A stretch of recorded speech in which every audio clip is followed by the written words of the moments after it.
네, 안녕하세요. 네, 오늘은 제목은 지혜의 일곱 기둥과 T. 로렌스의 허무주의입니다. T. 로렌스는 그 아라비아의 로렌스라는 영화에 나오는 주인공이고, 아랍 1차 세계대전 때 아랍 반란, 오스만 제국에 대한 아랍 반란을 영국에서 지원했던 영국 장교였죠.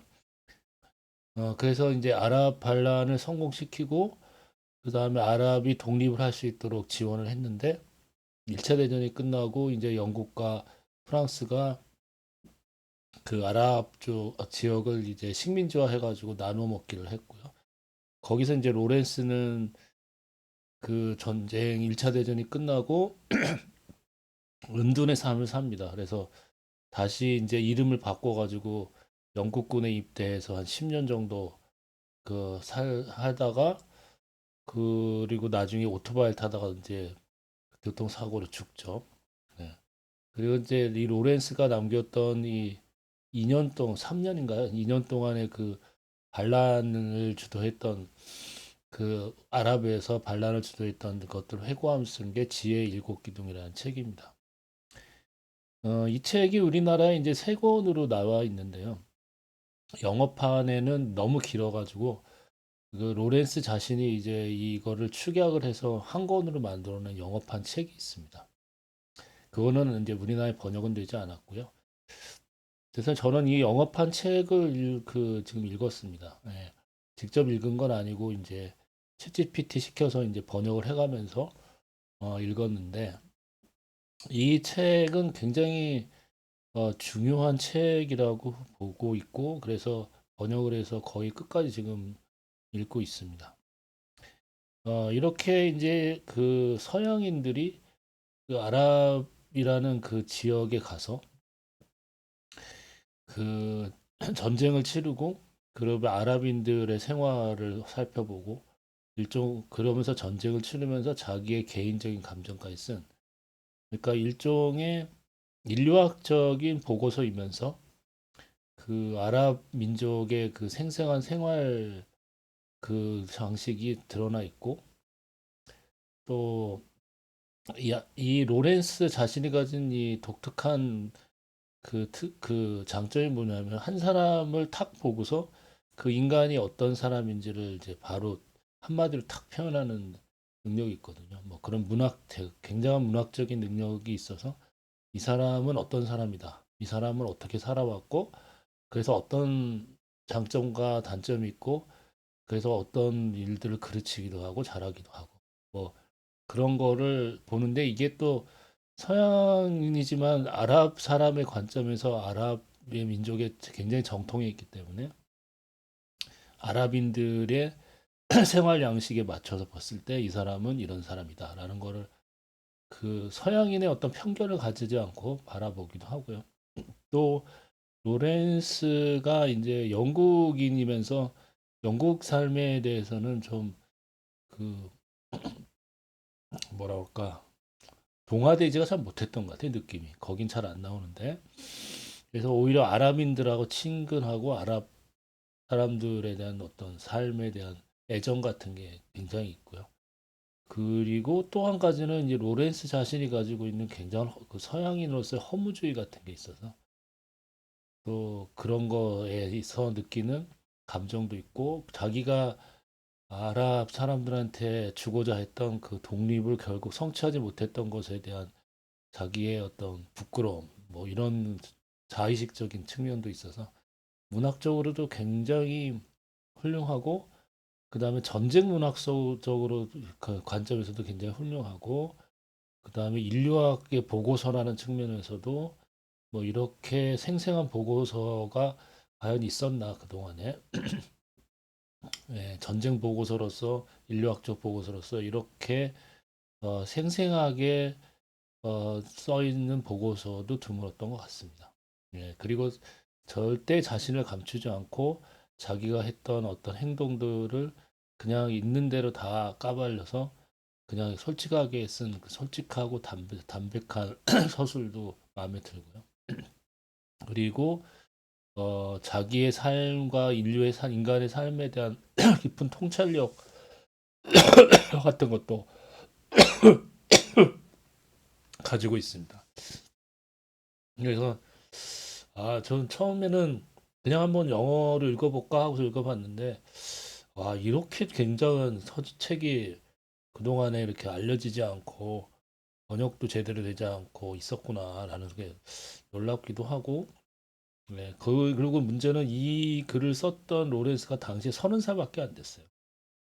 네, 30살밖에 안 된 이 사람이 와, 그냥 어마어마한 삶의 깊이도 있고 문학적으로도 훌륭하고, 그리고 뭐 이 지혜의 일곱 기둥을 비난하는 사람들은 로렌스가 이제 자기가 이 아랍반란에서 했던 일들을 과장했다고 얘기하는 사람도 꽤 있는 것 같은데, 읽어본 거에 의하면 그냥 솔직담백하게 자기의 이제 부끄러운 얘기도 다 썼고, 뭐 자기가 이거를 주도해서 뭐 특별하게 뭐 영웅화하려는 의도도 없었던 것 같아요. 그래서 제가 볼 때는 그 로렌스가 했던 역할이 별거 없다고 하는 사람들은 그 영국이 이게 로렌스와 이 아랍 반란을 이용해 가지고 식민지화한 거를 이제 그 정당화 시키거나 아니면 로렌스의 업적을 깎아내리려고 했던 사람들이 퍼트린 어떤 일종의 소문이 아니었을까.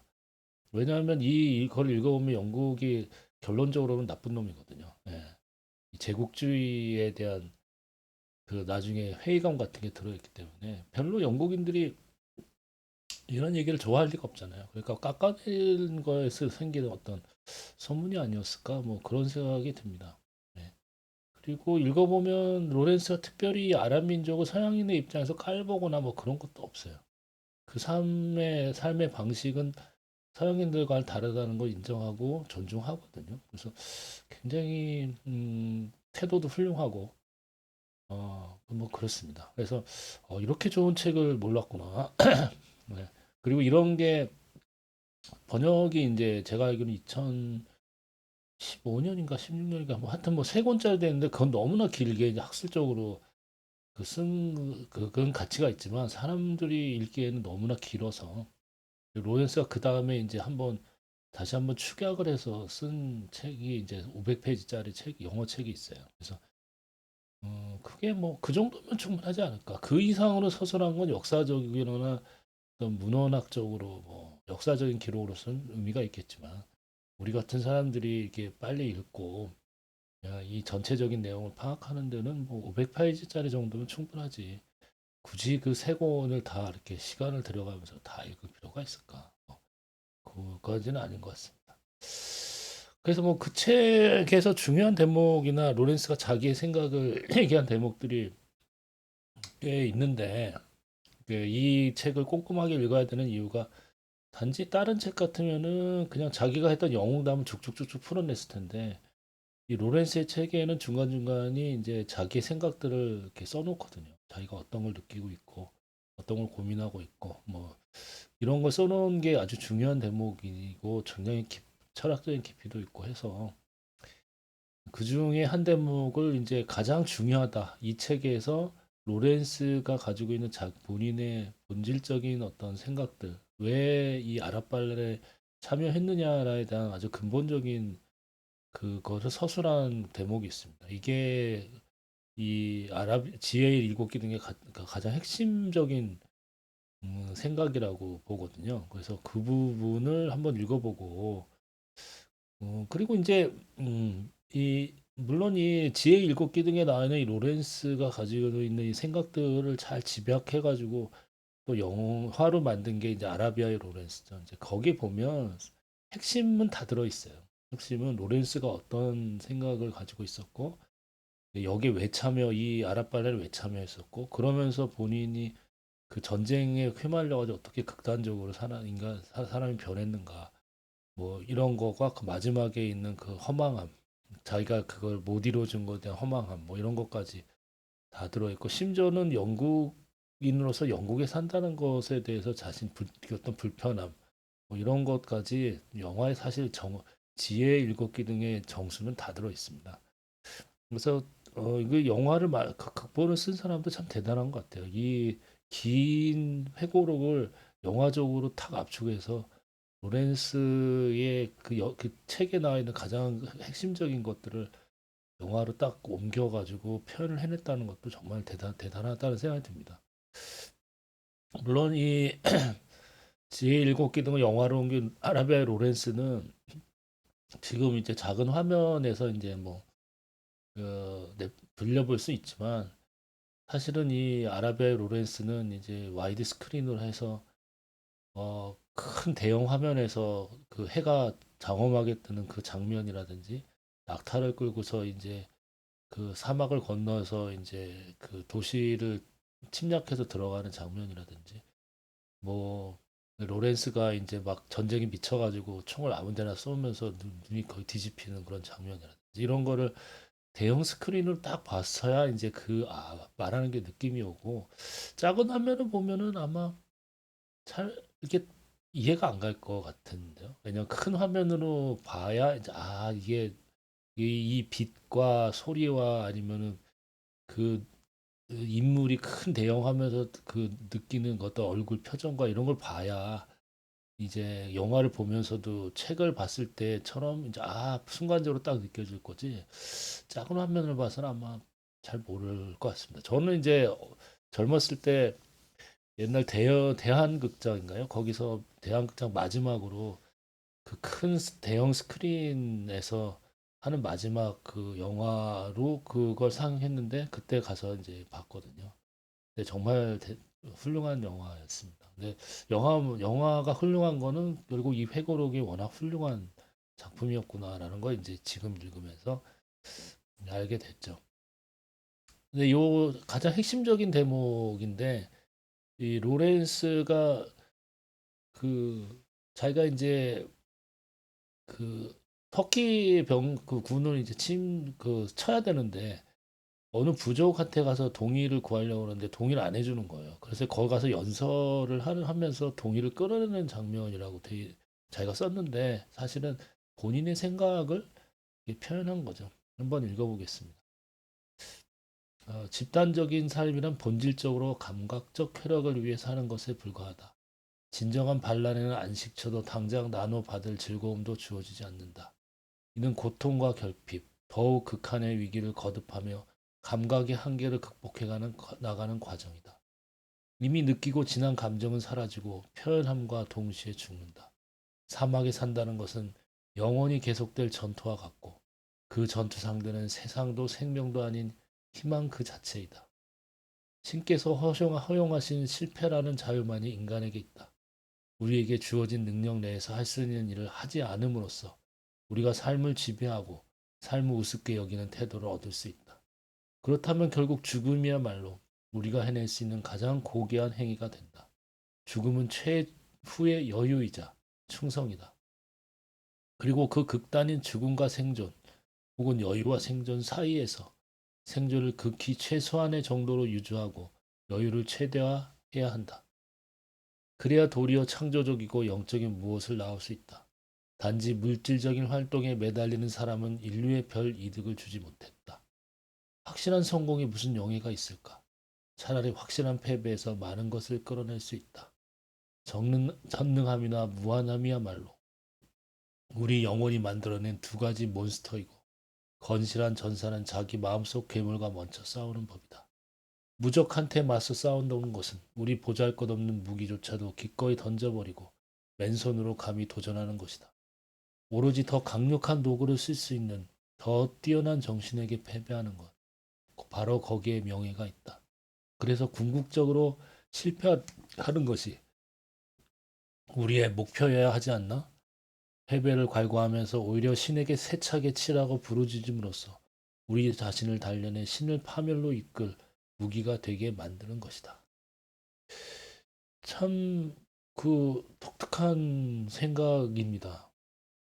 그러니까 강력한 허무주의가 이 안에 들어있죠. 그리고 신이라고 하지만 결국 이 신은 몬스터이고 우리를 짓밟는 몬스터 같은 사악한 존재인데 그리고 도저히 대적할 수 없는 강력한 적인데 우리는 그 전능하고 무한한 존재와 싸우면서 기꺼이 싸우면서 더욱더 명예스러워지는 거죠. 왜냐하면 패배를 알지만 그 강력한 존재와 맞서 싸울 수 있다는 것에 인간의 자부심이 있다. 그래서 궁극적으로 실패하는 것이 우리의 목표다. 신이 시키는 대로 우리가 하는 것이 아니라, 그래서 여기서 보면은 할 수 있는 일을 하지 않는다. 그러니까 결국 이 인간에게 이렇게 하라고 시키는 여러 가지 뭐 일들이 있죠. 결혼도 해야 되고 뭐 명예도 얻어야 되고 돈도 벌어야 되고 뭐 인간이 할 수 있는 일들을 살살 꼬셔가지고 하게 만드는 게 이런 그 전능한 신의 목표인데, 우리는 그런 걸 안 하겠다고 과감히 선언하고, 그 우리의 삶은 우리가 만든 게 아니라 어떤 괴물이 우리의 삶을 만들어 놓은 건데, 우리가 이 삶을 포기하고 우습게 여기고, 삶을 우습게 여기니까 이 삶을 우리가 지배할 수 있는 거고, 그렇게 해서 여유가 생기게 된다. 그 여유는 결국 죽음이다. 굉장히 극단적인 생각이고 거기에 명예가 있다고 그러죠. 그리고 신에게 세차게 더 쳐라. 대적해봤자 우리가 못 이길 걸 아니까 더 쳐. 더 세게 쳐봐. 이렇게 해서 우리는 점점 더 단련이 되고, 신은 우리를 파멸시키려고 치고 치고 또 치지만 그 신이 지쳐서 신 자체가 결국 파멸로 이끌어서 신을 무력하게 만들겠다. 굉장히 무시무시한 생각이죠. 그 사막에서 이제 전쟁을 하다 보면 군인으로서 이런 식의 생각을 가질 수도 있겠다. 뭐 이런 생각이 듭니다. 예, 굉장히 무시무시한 생각이죠. 결국은 우리는 그 신을 사랑하는 게 아니라 그 전능한 존재에게 달려들어가지고 끝까지 맞서 싸워서 더 세게 쳐봐. 더 세게 쳐봐. 한 번 더 쳐? 또 쳐봐. 그렇게 해서 뭐 친히 우리에게 아무리 쳐대도 우리는 죽지 않고 명예롭게 패배해서 결국 죽겠죠. 그렇게 해서 신이 죽는 순간 신은 지는 거죠. 왜냐하면 신은 괴물이니까 우리를 살려둬서 결국 자기에게 복종하게 하려고 하는데, 신이 결국은 계속 치다 보면 결국 자기가 원하는 건 이 사람을 자기에게 복종시키는 것인데 결국 얘가 죽었어. 그러면 신이 패배하는 거죠. 그런 식의 사고방식을 갖고 있어요. 그 너무 좀 기이하고, 그죠? 굉장히 허무적이면서도 이 고통의 사상이죠. 이 고통을 통해서 우리 인간을 명예롭게 두고, 인간은 달려들어서 결국 이 사악한 이 괴물 신을 함께 우리가 죽음으로써 끌어내린다. 굉장히 기이한 생각인데, 이게 결국 이 로렌스가 가지고 있는 이 극단적인 허무주의의 사고방식이고, 이게 지혜 일곱 기둥의 이제 핵심적인 이 사상입니다. 도대체 어떻게 이런 생각을 하는지 모르겠는데, 뭐, 근데 이게 기원이 없는 건 아닙니다. 이 모비딕이 1840년인가요? 1850년인가? 뭐, 하여튼 60년인가? 그 언제 모르겠지만, 훨씬 전에 나왔던 이 소설이고, 아마 당시에 로렌스가 이 모비딕을 알았는지 모르겠지만, 똑같은 생각이 사실 이 모비딕에 들어 있습니다. 모비딕에서 이 에이허브가 맞서는 하얀 고래 모비딕은 이 세상에 있는 존재하는 문명을 지배하는 가장 거대한 어떤 존재이죠. 그래서 여기 보면은 이제 우주의 원리 자체이죠. 근데 이제 여기 마주 작품 후반부에 찾아오면 From Hell's Heart I Step at Thee라고 해서, 내가 여기 뭐냐면 지옥의 심장에 향해서 너에게 창을 던지리라, 뭐 이런 것이거든요.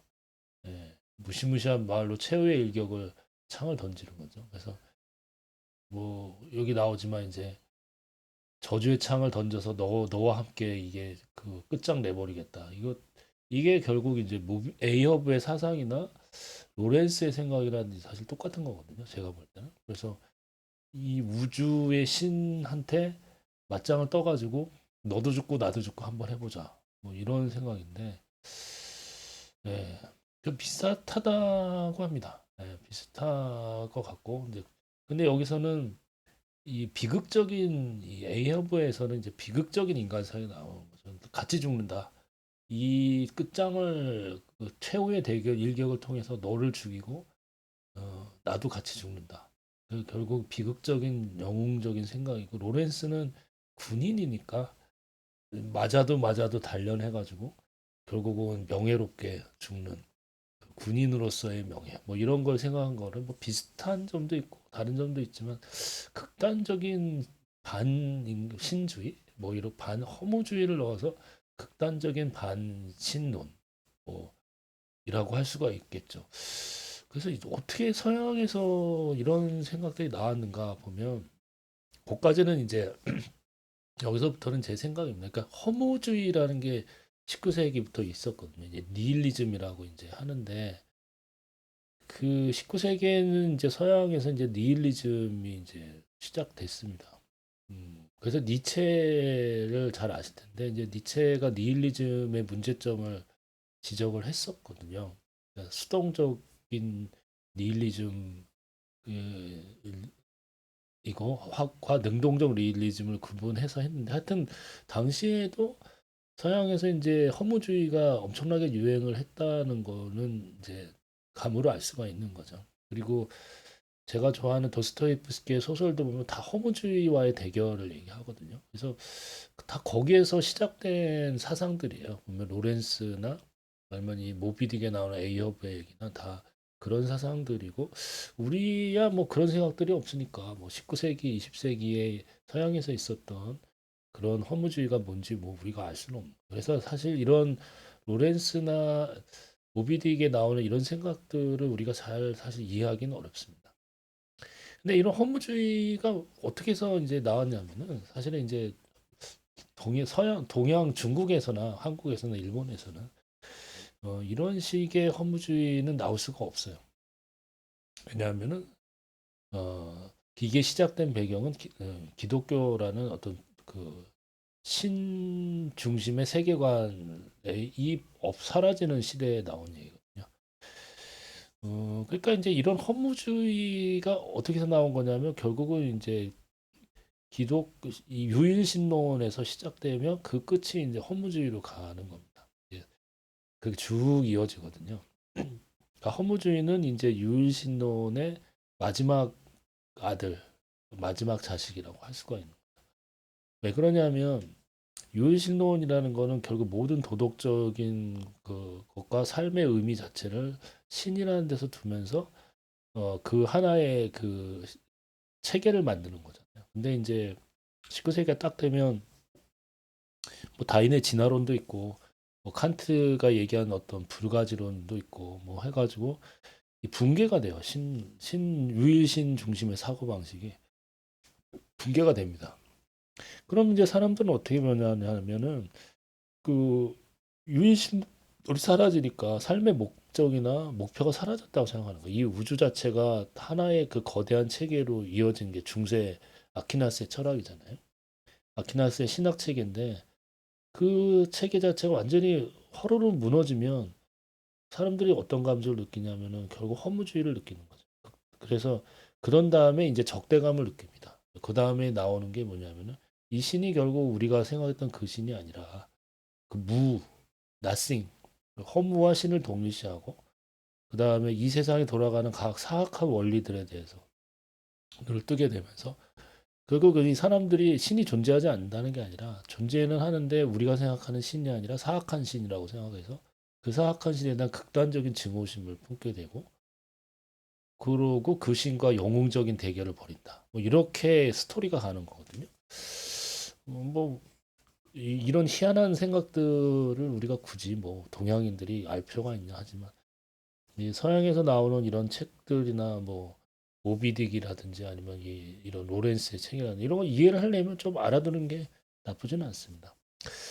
그리고 이제 제가 생각할 때 이런 영웅주의예요, 일종의. 예, 사악한 우리 괴물과 맞서는 예, 이 단독으로 막 몸을 던져서 맞서는 군인. 예, 어떤 게 연상됩니까? 잘 보시면 돈키호테죠, 돈키호테. 돈키호테가 풍차를 그 보고서 달려드는 그 낭만적인 그 있잖아요. 그거예요. 그러니까 또 중세 기사도 뭐 이런 거하고 통하는 거잖아요. 그러니까 서양인들의 마음속에 있는 어떤 낭만주의가 이런 식으로 이미지가 바뀌면서 하나의 거대한 괴물에 홀로 맞서는 멋진 영웅적인 그걸 자기로 상상하는 거죠. 그러니까 이제 사람의 생각이라는 게 논리적으로 전개되는 게 아니라 그 사회가 가지고 있는 하나의 그 사회의 이미지, 사회가 만들어 놓은 어떤 이미지들이 있고 그 이미지들이 쭉 변형되면서 사람들의 생각이 형성되는 거기 때문에 이 사람들도 이제 기사도와 개인의 그 낭만주의, 로맨틱, 당시 또 18세기, 19세기 전 이제 저쯤부터 낭만주의도 유행했었잖아요. 그래서 낭만주의와 허무주의가 동시에 갑니다. 그러니까 개인의 어떤 개인을 중요시하는 그 어떤 사상과 낭만주의, 그다음에 허무주의, 뭐 그다음에 기독교의 붕괴, 뭐 이런 것들이 함께 가면서 이런 식의 극단적인 뭐 로렌스의 생각이라든지 아니면 에이어 모비딕의 생각 같은 게 드러 나타나는 거죠. 또 한 가지는 이제 이 낭만적인 기사의 이미지는 이 그 종교 개혁과 함께 나타난 이제 프로테스탄티즘의 개인주의하고도 연관이 있어요. 그러니까 우리는 이제 교회가 중간에 사라지고 신 앞에 단독자로 선다 이런 생각 있잖아요. 그러니까 우리는 이제 신 앞에 단독자로 서서 그 개인적인 구원을 추구하는 존재지 교회는 필요 없고 싹 중간에 빠져넣어. 그러니까 이제 인간은 이제 홀로 서 있는 거죠 신 앞에. 그게 멋있어도 보이지만 막 무섭기도 하고 막 그렇죠. 그러니까 자기를 보호해줄 교회가 사라진 세상에서 영웅적으로 딱 신 앞에 서가지고 이 사악한 이 그 기성 종교에 딱 맞서는 이 루터의 이미지. 그게 이제 서양인들에게 딱 박혀서 그게 하나의 영웅, 개인적인 멋진 영웅주의로 딱 이제 나타나면서 과감하게 이 신성과 대결을 하는 그런 사고 방식이 이 서양인들 사이에 있었던 것 같아요. 그래서 저는 이게 이제 루터가 이제 종교 개혁을 하면서 그 카톨릭의 맞짱을 뜨면서 딱 혼자 나서 가지고 나는 여기 여기서 이제 혼자 서서 이제 교회에 이제 그 90쪽의 그 질문인가 하면서 나는 여기에서 더 이상 갈 데가 없어서 딱 써 있는다. 뭐 하여튼 그 루터가 선언했던 그 멋진 말이 있어요. 근데 지금 기억은 안 나는데 멋있잖아요. 예. 이제 그러면서 이제 그런 개인주의가 19세기 시작되면서 그런 이 개인이 또 멋진 이미지가 또 그거를 신과 이제 맞짱을 뜨는 그 이미지가 딱 이제 나오는 거죠. 네, 그런 게 다 연결돼 있습니다. 그러면서 동시에 거대한 허무주의의 물결과 함께 신성에 맞서는 이제는 신은 없으니까 그 신성에 맞서고 신성을 통해 신성이 내리치면 난 그걸 통해 단련이 된다. 같이 죽겠다든지. 지금 보면 무슨 뭐 중학교 2학년에 중이병 걸린 사람들 하는 무슨 그런 생각 같잖아요. 그죠? 그 사람들은 뭐 괴롭고 멋지고 뭐 나는 고통을 통해서 이 세상을 극복하고 뭐 하지만 지금 보면 무슨 저건 10대 애들이 하는 얘기 같잖아요. 그죠? 그러니까 그거 보면 되게 우습잖아요. 그러니까 이런 서양인들이 하는 생각들에 우리가 굳이 그 동의해 줄 이유는 없어요. 보면은 이해는 하고 그랬었어. 그런데 아이고 유치해. 예. 어우 유치해라. 어우 유치해. 예. 이렇게 생각하고 넘어가면 돼요. 예. 우리가 그거에 대해서 너무 깊이 제대로 생각한 게 뭔가 대단한 게 있나 봐. 무슨 너무 멋져. 뭐 패배를 갈구하면서 세차게 부르지 신에게 더 세차게 치라고 더 부르짖는데 멋있잖아. 여기 뭔가 있는 것 같은데 이런 생각할 필요가 없다는 거예요. 네. 그런 히스토리가 역사적인 배경에서 나온 얘기 맞는데 이 사상 자체가 그게 뭐 대단한 거냐? 유치하기 짝이 없죠. 네, 유치합니다. 이게 뭐예요, 이게? 네. 그러니까 서양 애들의 사고방식이라는 게 결국은 이렇다. 예. 뭐 대단한 것 같아 보이지만 유치찬란한 뭐 10대 뭐 이렇게 여드름이 낀 소년들이 생각할 만한 그런 생각들이 있지 않습니까? 예. 그래서 사실 뭐 도스토옙스키도 이런 허무주의를 되게 좋아하지 않았어요. 그래서 서양에서 이제 러시아 19세기 러시아에 이제 허무주의 유럽식 서무주의가 막 들어오니까 이제 되게 싫어했죠. 예, 그래서 이제 그거를 그, 그 까는 소설을 썼는데 까면서도 자기도 이제 그 낭만주의에 살짝 끌리는 거예요. 그러니까 굉장히 멋있는 뭐 라스콜리니코프라든지 뭐 어, 그런 그 또 카라마조프가 형제 뭐 이반이라고 이제 둘째 형이 나오는데 멋있잖아요. 똑똑하기도 하고. 이제 그걸 살짝 끌리는 거죠.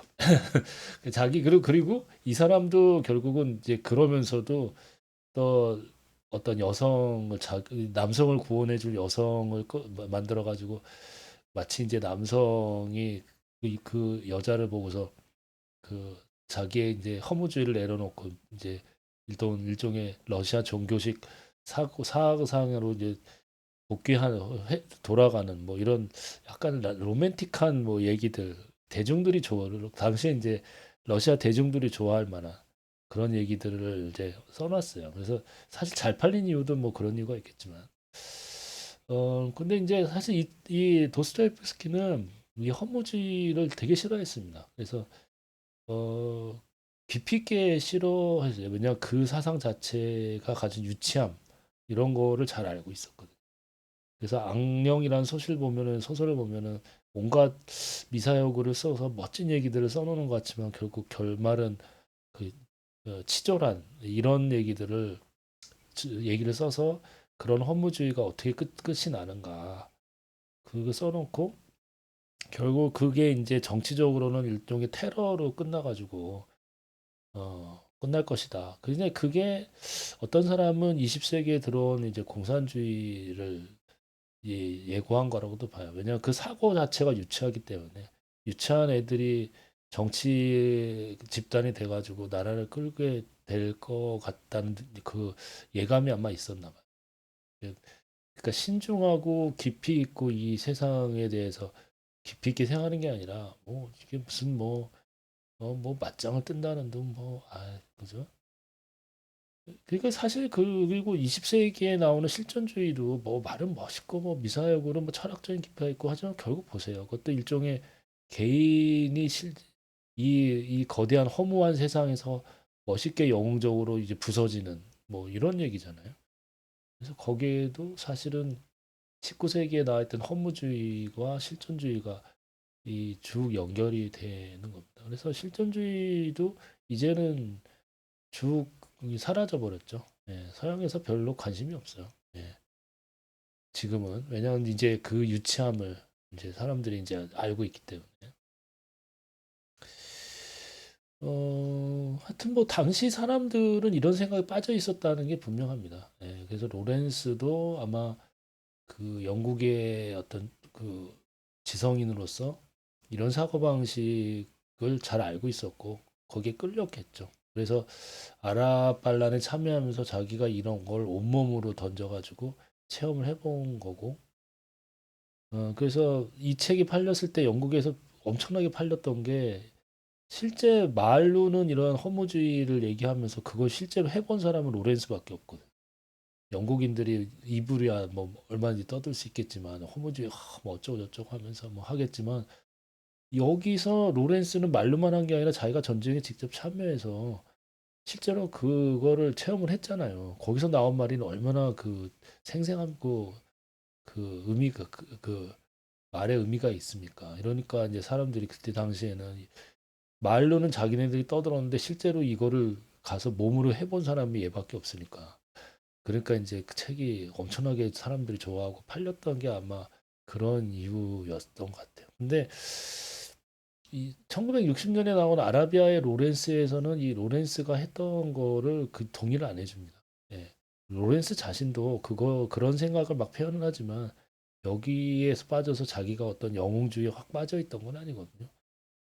그래서 이제 로렌스 자신을 이 아라비아의 로렌스에서는 로렌스를 그 카메라의 시선으로 이제 객관적으로 보면서 그 사람이 가지고 있던 그 허약함, 겁, 공포 뭐 이런 것들을 동시에 나약함 이런 것을 같이 보여줘.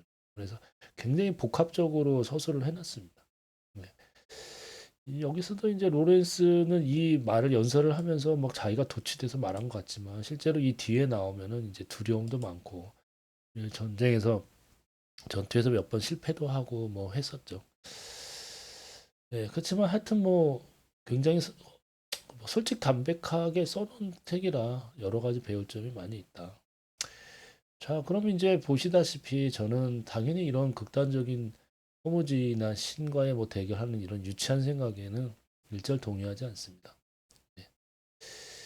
네. 근데 이제 예전에 실존주의 철학이 유행했을 때나 뭐 아니면 이 니체의 세상 사상이나 이런 거 보면은 이런 극단적인 허무주의와 허무와의 대결 뭐 하면서 유치찬란한 얘기들이 꽤 많이 있었고 뭐 요새도 뭐 니체의 책이 유행하고 있는데 뭐 그런 건 관심이 별로 없어요. 왜냐하면 그런 거는 이미 한 시대를 100년이 지난 얘기니까 별로 의미가 없는 얘기고 뭐 우리는 동양인이라서 그런 뭐 신성이 깨져 신의 세계가 깨져서 허무하다 뭐 이런 생각은 처음부터 가지고 있지는 않잖아요. 그래서 그런 생각은 일절 없고요.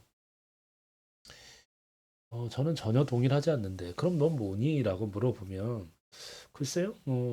저도 이제 이런 어, 서양식 허무주의가 뭔지는 잘 알고 있거든요. 그래서 제가 쓰는 소설의 이 허무주의에 대한 문제를 그 소설에 같이 넣긴 했습니다. 그래서 이제 지금도 그 소설의 한 대목을 그 써보려고 하는데요. 네. 저는 이런 거에 동의를 전혀 안 하지만 그렇다고 해서 도스토옙스키식으로 무슨 뭐 젊은 여성이 나와서 그게 구원자가 돼가지고 남성을 끌어서 남성이 회개하고 뭐 새로운 세계로 가서 갱생하고 뭐 이런 얘기 이런 로맨틱한 얘기는 아무 관심이 없어요.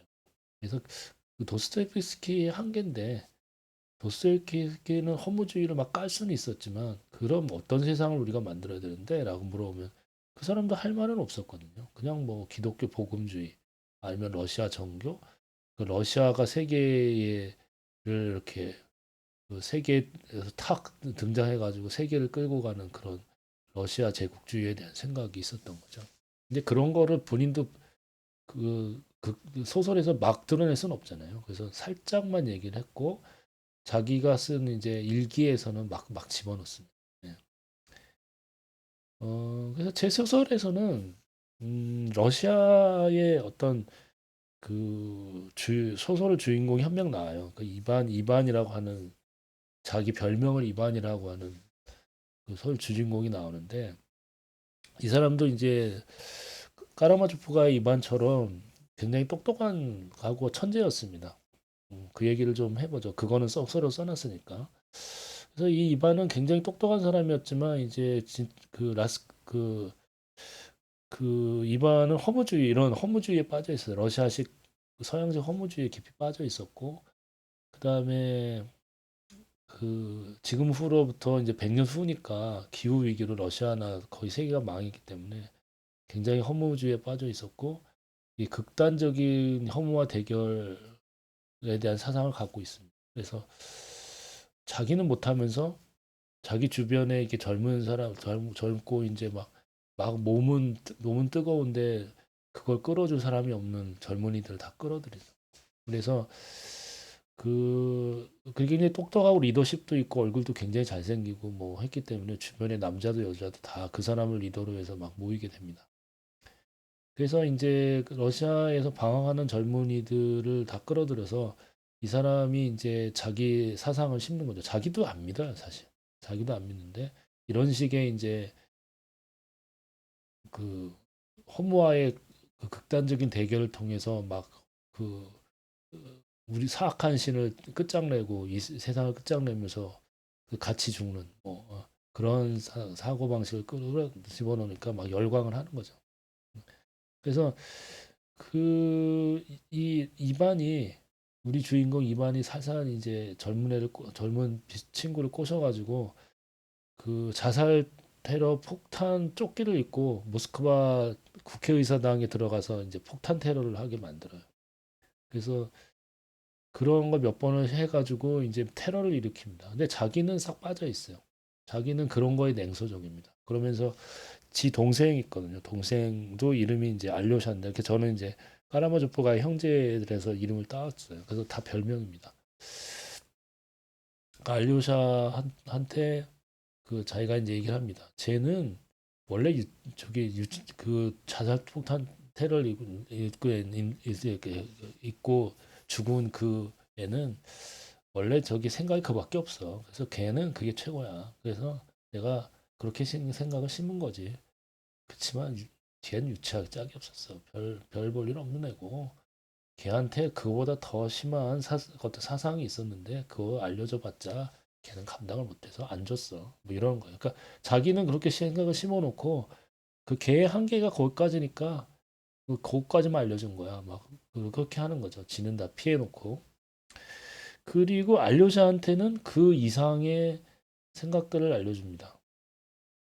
그러니까 이제 또 어떤 친구가 찾아와가지고 그 자기의 그 천재적인 어떤 사상들을 모아서 새로운 경제 체제, 뭐 그동안에 뭐 그 100년 동안의 자본주의 경제 시스템에서 만들었던 온갖 수학 체계와 그 게임 이론을 동원해 가지고 새로운 경제 체제에서를 어떻게 만들 것인가에 대한 그 사고와 막 수학적인 이론과 막 이런 걸 만들어서 미친 듯이 몇 년을 썼던 책을 그 이반이라는 주인공한테 주고 그 젊은 친구가 이제 사라져요. 죽었을 거야, 아마. 근데 이 책이 그 놀라운 책이란 거는 이반은 알고 있습니다. 그게 훨씬 더 높고 깊은 사상을 포함하고 있다는 걸 알고 있고. 그래서 이거를 자기 동생 알료샤한테 줍니다. 근데 알료샤는 왜 나한테 주는 거냐 그랬더니 너는 이걸 감당할 수 있을 거다. 왜냐하면은 저렇게 자살 쫓길 입고 죽은 애는 고가지고 그 이상의 새로운 세상에 대한 꿈을 못 꾼다. 나도 못 꿔. 나도 이런 게 가능하다는 건 알지만 나는 못해. 그러니까 너는 할 수 있어. 그러니까 네가 해봐. 그러고서 그 책을 줍니다. 왜냐하면 이 이반이라는 사람은 결국은 이 허무주의에서 못 벗어나는 사람이라서 자기는 이런 놀라운 생각은 이 맞다는 거 맞고 할 수 있다는 것 같지만 그 비전을 감당할 만한 자신이 없거든요. 그거는 일종의 러시아 사람들의 입장에서는 그 일종의 영적인 비전? 뭐 이렇게 예언자적이고 기독교적이고 영적인 비전이 있어야 되는데 그게 싹싹 없거든요. 이 이반이란 주인공한테는 그게 없어요. 막 한마디로 논리는 있지만 그 마음은 텅 빈 사람이기 때문에 그 못하는 거죠. 못한다는 걸 알아요. 이건 논리로만 해결할 수 있는 문제가 아니다. 근데 알료샤는 신부였었거든요. 러시아 종교 신비였기 때문에 너는 아마 할 수 있을 거야. 그래 너도 똑똑하니까 논리적이기도 하고 공학도 알료샤 막내는 또 공학자이기도 하면서 기독교 신부이기도 하고 훨씬 자기보다 잘 될 거라고 믿고 동생한테 줍니다. 그리고 이 동생은 그걸 갖고 있지만 이해를 못해요. 무슨 말인지. 왜냐하면 이게 굉장히 수학적으로 어렵고 게임 이론부터 해서 막 어려운 얘기가 막 써 있기 때문에 무슨 말을 하는 건지 본인은 잘 몰라요. 물론 이반은 알고 있었어요. 천재니까. 근데 이 동생이 이제 중국에서 넘어온 우리 여주인공 정인이라는 이제 그 여주인공이 있는데 이 사람은 이제 민난성을 새로 이제 재건을 한 후에 정치적으로 쫓겨나가지고 그 도망와서 망명을 한 상태였는데 그 우연히 이제 이 동생 알료샤를 만납니다. 그래서 만나서 알료샤가 이 정인이란 주인공한테 엄청난 매력을 느끼죠. 왜냐하면 그 나이는 40 정도고 알료샤는 32인가 했는데 이 정치적인 풍랑을 많이 겪으면서 이 굉장히 단련이 된 이 정인이는 단련이 된 여자였고 또 굉장히 훌륭하기도 하고 똑똑하기도 하고 리더로서의 자질도 충분하면서 또 엄마처럼 이제 알료샤를 굉장히 아껴줍니다. 그 알료샤가 또 자기 그 중국으로 돌아가서 알료샤가 할 수 있는 일도 많다는 걸 알기 때문에 굉장히 아들처럼 좋아하는데 그리고 그래서 이제 알료샤가 어느 날 이제 찾아가서 그 형이 주고 형이 받아서 가지고 있었던 그 경제학 서적 한 책을 이제 줍니다. 근데 그거를 받고서 그 정인이는 그한 일주일 정도를 밤새서 읽어보는데 이제 머리가 좋고 이제 많이 공부도 많이 했고 고민도 정치가로서 활동하면서 고민도 많이 했기 때문에 여기에 놀라운 생각이 있다는 거 알아요. 새로운 세상에 대한 놀라운 사고방식이 여기 다 들어있다는 걸 압니다. 그래서 굉장히 놀라죠. 그리고 거기에 보면은 그 시스템을 유지하기 위해서 결국 필요한 거는 사람이 아니라 그 인공지능이 알고리즘적으로 해가지고 이 경제를 돌리는 그 시스템을 구상을 하거든요. 너무나 놀랍기도 하고 그리고 자기가 고민했던 지점에 맞닿아 있다는 것도 아니까 충격을 받습니다. 그래서 그거를 도대체 누가 준 거냐고 물어봐요. 그래서 이제 그 안료사가 자기 형이 또 자기가 데리고 있던 자기 친구 동생한테 받은 건데 그 이만도 그 책의 가치를 알고 있었지만 본인이 감당할 수 없다고 생각하고 나한테 넘긴 거다 해요. 근데 이제 그 정인이는 그러면 이 형을 데려와라. 형을 보고 싶다. 왜냐 이거를 이해하는 정도의 사람이면 엄청난 사람일 거다. 그래서 데려오라고 해요. 그래서 데려옵니다. 근데 데려와서 이 사람을 보니까 엄청 잘생긴 남자예요. 근데 굉장히 좀 시니컬하고 그리고 자기가 다 고백을 합니다. 자기가 시켜서 사람도 죽였어. 뭐, 그러니까 나 나쁜 놈이고 괴물 같은 인간이야라고 해요. 그냥 한번 이렇게 던져보는 거죠. 근데 그 정인이는 딱 보면 압니다. 이 남자가 어떤 남자인지. 그, 그 허무에 찌든 남자라는 건 알고 있죠. 그래서 그럼 어떻게 했을까요? 여기서부터 이제 제가 소설에 쓴 게 어떻게 했을까? 그 허무주의를 막 도스토옙스키처럼 까버렸을까 사상적으로? 그게 아니라 이 여주인공은 당신이 참 잘했다라고 인정을 해줍니다. 당신은 당신의 입장에서 최선을 다한 거니까 앞으로도 당신이 할 수 있는 모든 힘을 다해서 이 러시아를 위해서 써달라고 부탁을 하고 손을 꽉 잡고 또 뺨도 이렇게 만져주면서 토닥여줍니다. 그러니까 남자가 놀래는 거예요. 자기는 이렇게 얘기하면 여자가 무서워하거나 아니면 유치하다고 생각하거나 아니면 뭐 이런 놈이 다 있어? 라고 생각하거나 하면서 할 줄 알았는데 오히려 격려를 해줘요. 그러니까 이 남자가 놀랍니다. 나는 그 다른 사람을 사주해가지고 사람도 막 이렇게 해서 테러도 일으키고 막 죽으라 그러고서 그러면서 자기는 피한 비겁한 놈인데 어떻게 나한테 잘했다 그러지? 그래서 자기가 충격을 받습니다. 뭐 이렇게 대하는 사람 처음 봤거든요. 근데, 근데 이 남자가 이제 고민을 합니다. 그럼 내가 이 할 수 있는 게 도대체 뭘까? 진짜 이제부터 생각을 하는 거예요. 그동안에는 그냥 허무주의와 싸운다 뭐 아니면 자기 그런 생각도 없었고 그냥 남한테 이런 이상한 사상을 주입해서 그놈들이 어떻게 움직이나 보면서 어우 저놈 봐 저 내가 시키는 대로 내가 꼬셔놓은 대로 저렇게 움직이네 그러면서 비웃고 살았는데 이제 생각을 하는 거예요. 내가 뭘 할 수 있지? 생각해보니까 할 수 있는 일이 별로 없어. 똑똑하기도 하고 머리도 좋고 리더십도 있는데 자기는 결국 남을 시켜가지고 남을 유혹해서 그 이상한 행동을 하게 만들고 자기는 쏙 빠져서 숨어 있던 거야. 비겁한 놈. 근데 내가 뭘 할 수 있는지 잘 모르겠어. 그러니까 이제부터 고민이 되는 거예요. 왜냐하면 그 여자 주인공이 자기를 진짜 생각하는 게 맞나? 그러고서 몇 년 동안 방황을 하다가 심심하면은 이제 그 정인을 찾아가요.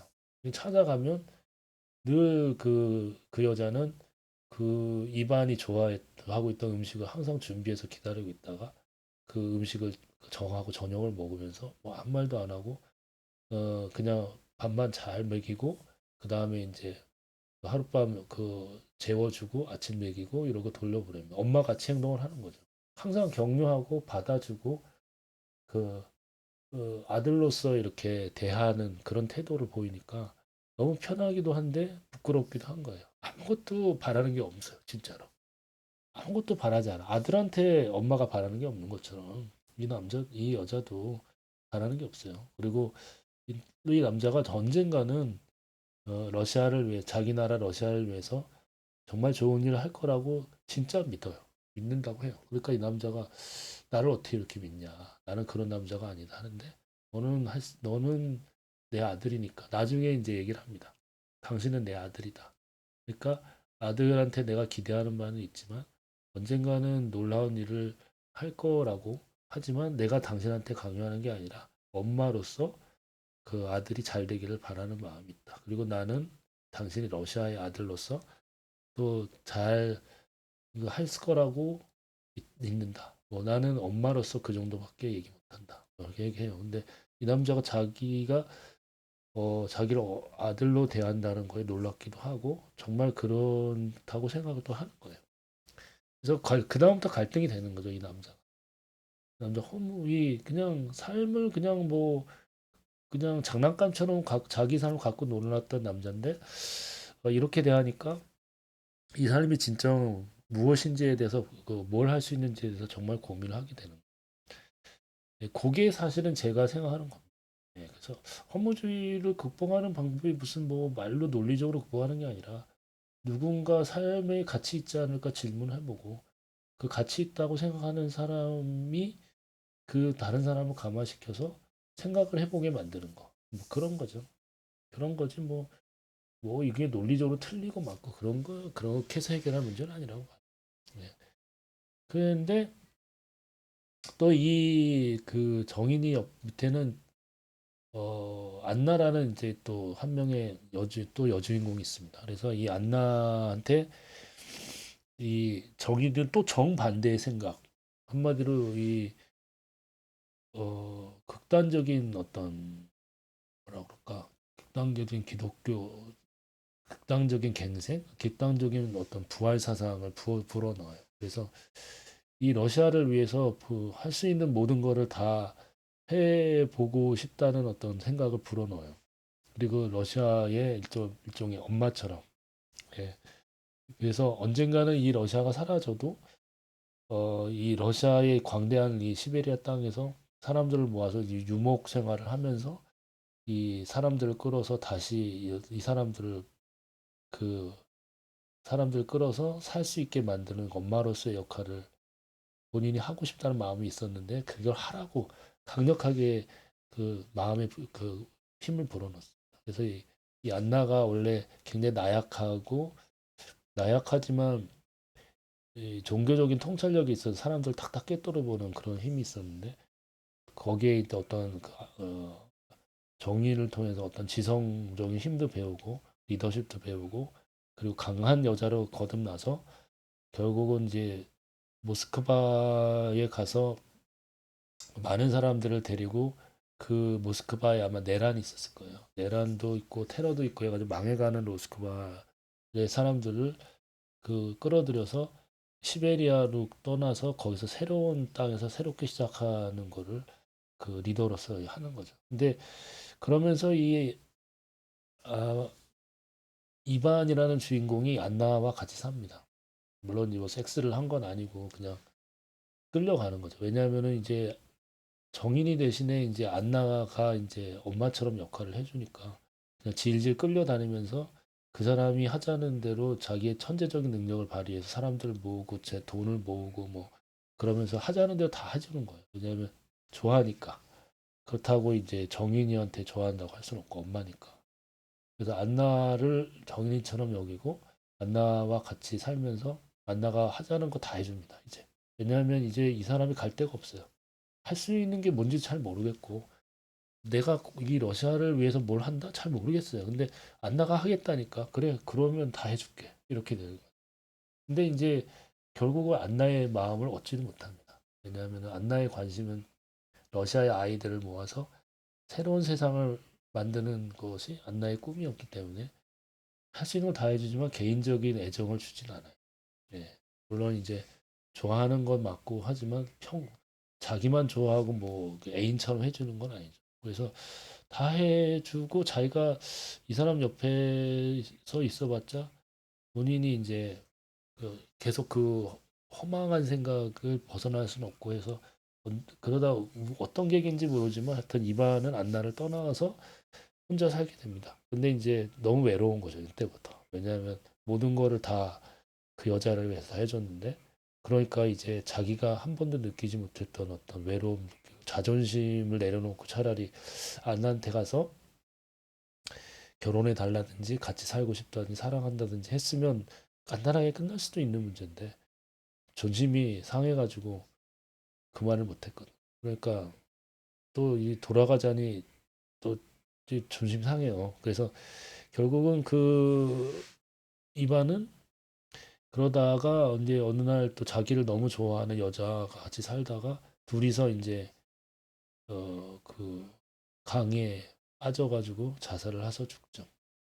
그 동생은 윈난성에 갔는데 그 동생은 그거를 이제 나중에 편지 그 어떤 소식통을 통해서 알게 됩니다. 그래서 뭐 그런 얘기죠. 그러니까 이제 얘기의 결론에서는 동생은 그런 생각을 합니다. 많은 기회가 형한테 있었다.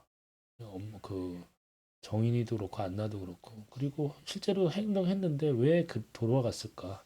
왜 원래 상태로 돌아갔을까? 생각하면서 이제 그 진정한 부활, 그 도스토옙스키가 얘기하는 진정한 갱생이라는 게 가능할까? 그리고 사람은 결국 자기가 있던 자리에서 용기가 없어서 떠나지 못하고 그 다음에 이제 자기가 있던 그 자존심과 그 자리에서 결국 계속 머물러 있는 거죠. 그러니까 형한테 결핍돼 있던 거는 용기죠, 용기. 용기가 없고 그냥 그 상태에서 그냥 살던 대로 그냥 뭐 그냥 어쩔 수 없이 그냥 살아가는. 그래서 누군가 이렇게 새로운 걸로 끌어줘도 못 가는 거죠. 그래서 그렇게 해서 이반은 결국 강에 뛰어들어서 죽었던 거거든요. 동생은 이제 그걸 보면서 되게 안타까워합니다.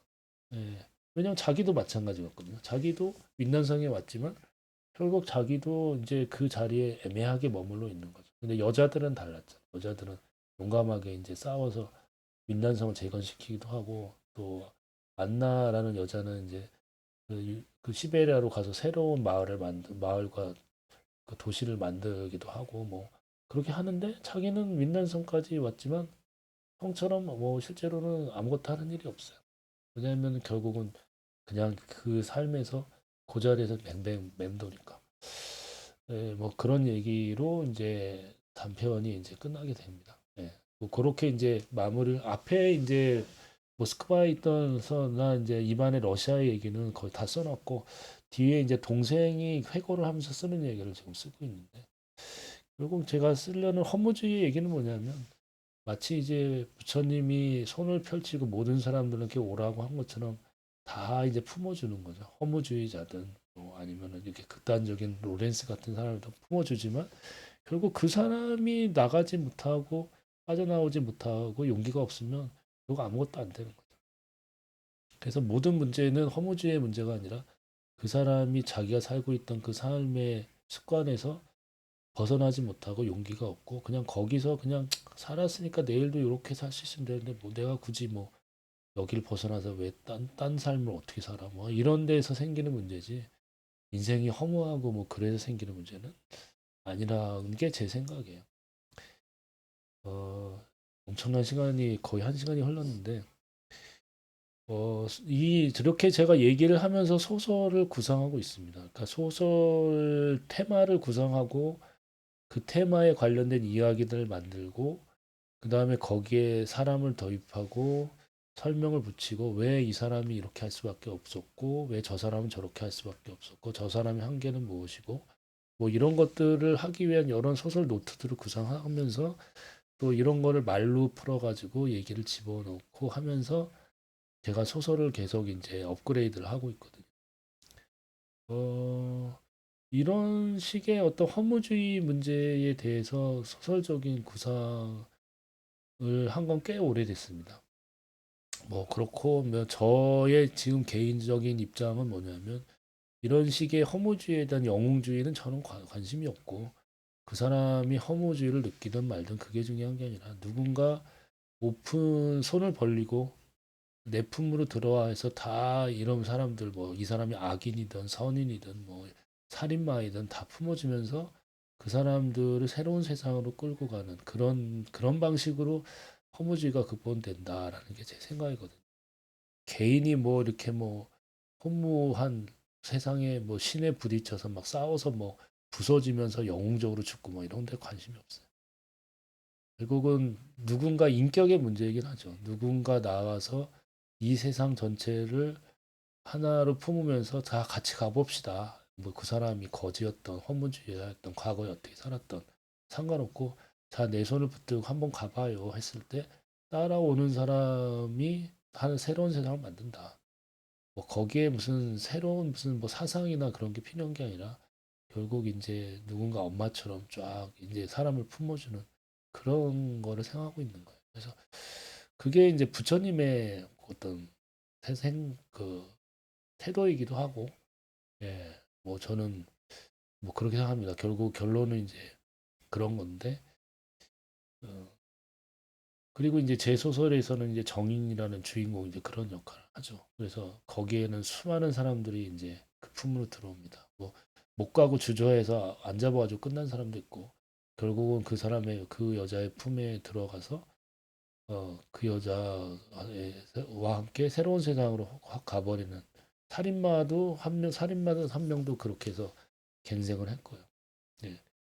그런 얘기들을 쓰면서 저는 도스토예프스키가 가지고 있던 허무주의 극복이라는 문제에서 탁 걸려가지고 거기서 더 그 작가가 진전하지 못했던 거기를 넘어가 보고 싶다. 그래서 소설을 썼고 그거를 어, 정인이라는 주인공을 통해서 한 사람이 가지고 있는 세상에 대한 새로운 희망과 또 사람들에 대한 애정 뭐 그런 걸 통해서 세상이 바뀌는 거지. 뭐 이게 어떤 논리를 통해서 아, 허무주의는 이런 논리와 이런 세상 사상으로 극복할 수 있어요는 아닌 것 같아요. 네, 그런 얘기를 써놓은 겁니다. 네. 그래서 앞으로도 소설을 구성하기 위해서 계속 이제 어떤 생각들을 정리를 할 건데 그동안에 이제 노트에 남겼는데 지금은 이렇게 말로 하면서 계속 머릿속에 정리를 하다가 어느 순간이 되면은 그 정리된 생각들을 소설로 정리를 해보려고 합니다. 이상입니다.